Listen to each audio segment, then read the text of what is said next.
My name is Steve Dondley. Last name is spelled D-O-N-D-L-Y. Line 10 Kings Brother Circle. I have prepared remarks that run about 3 minutes, give or take 2 seconds. Thank you. So, good evening, City Councilors, Mr. Chairman. Over the course of the last couple of weeks, mixed in with a renewed debate over the school budget, I have noticed a strong tendency for some to call into question and even attack the motivations of others.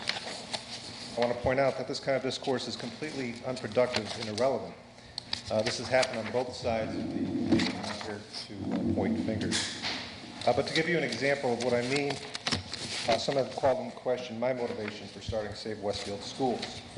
Now, if you're truly interested in knowing, I would be happy to tell you that my number one motivation is my son, Sean. He goes to Southampton Road School. He's 7 years old. He's a great little boy. I love him very much, very dearly. And it's important to me that he receive the kind of quality public school education that I received in the city of Springfield. But while that's all well and good, my concern for my child is not really relevant to the school budget.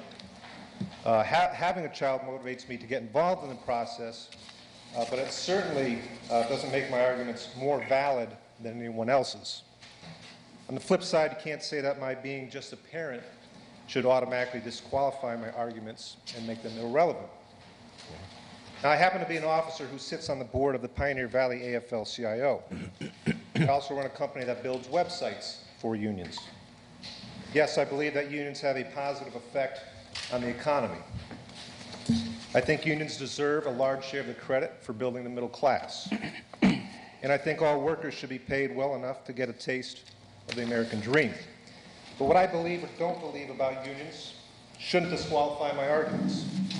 We don't write off the opinions of businessmen because they support the Chamber of Commerce, so why then is it somehow okay to try to marginalize working people like me? But I'm not here to bellyache about the kind of treatment I've received. It's really irrelevant as well. That's not why I came here. My purpose is to simply remind everyone that a person's motivations don't matter. What matters are the facts and the logical soundness of a person's arguments. You can't debate motivations. It's a waste of time. What's more, attacking another person's motivations greatly hinders cooperation because it's extremely disrespectful of the other person's beliefs. It's very hard to work with someone if they don't show you any respect. So in my opinion, we need to go out of our way to demonstrate more respect and more civility.